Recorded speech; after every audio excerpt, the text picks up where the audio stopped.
పాకిస్తాన్ రక్షణ మంత్రి ఆసిఫ్ ఖవాజా నిన్నేమన్నాడంటే భారత్లో ఉన్నటువంటి ఇళ్లల్లోకి దూరి మరీ కొడతామన్నాడు, చంపుతామన్నాడు కదా.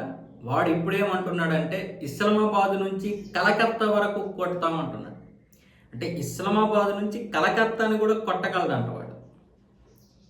నిన్న కూడా చెప్పాను నేను ఇదే విషయాన్ని.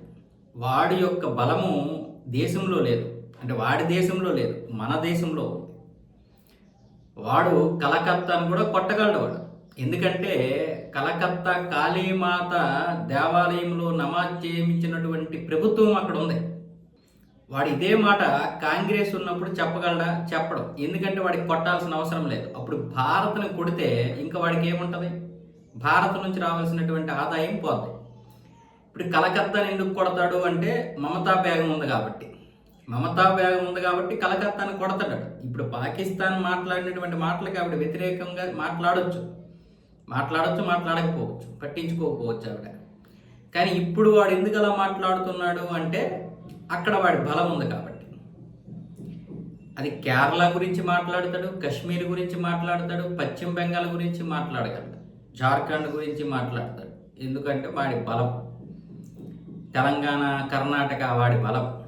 మీకు అర్థమవుతుందో లేదు? వాడి బలమైనటువంటి పార్టీలు ఇక్కడ ఉన్నాయి. లేకపోతే కర్ణాటకలో కొన్ని గ్రామాలు జై పాకిస్తాన్ అంటున్నాయి. పాకిస్తాన్ జెండాను కూడా వాళ్ళు కొన్ని కిలోమీటర్ల చెప్పును కట్టేశారు. ఎంత కేంద్ర ప్రభుత్వం దాడి చేసినా రాష్ట్ర ప్రభుత్వాలు జాతీయ భావజాలంలో లేకపోతే ఇలాగే ఉంటుంది పరిస్థితి. అన్ని ప్రాంతీయ పార్టీలకు కూడా జాతీయ భావజాలం ఉండాలి. కానీ దురదృష్టవశాత్తు మన దేశంలో ఆ యొక్క జాతీయ భావజాలం కొరవడింది ప్రాంతీయ పార్టీల్లో. కొన్ని జాతీయ పార్టీల్లో ఉందంటే ఒక్క పార్టీ అటు ఇటు ఏది చేస్తుంది తప్ప కాంగ్రెస్ మిగతా జాతీయ పార్టీలు అనుకున్నటువంటి ఏవి కూడా ఆ యొక్క విధానంతో లేవు. అది 100% నిజం.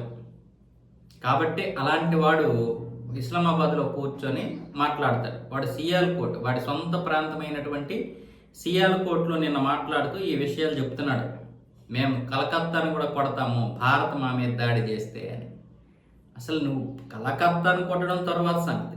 నువ్వు కాపాడుకో ఫస్ట్. వాడు కాపాడుకోలేడని వాడికి తెలుసు. ఆపరేషన్ సింధూర్ కంటిన్యూ అయితే పరిస్థితి ఏంటో వాడికి తెలుసు. వాడు అందుకే మేకపోతు గాంభీర్యంతో మాట్లాడడం కాదు, మన లోపల ఏం జరగబోతుందో చెప్తున్నాడు.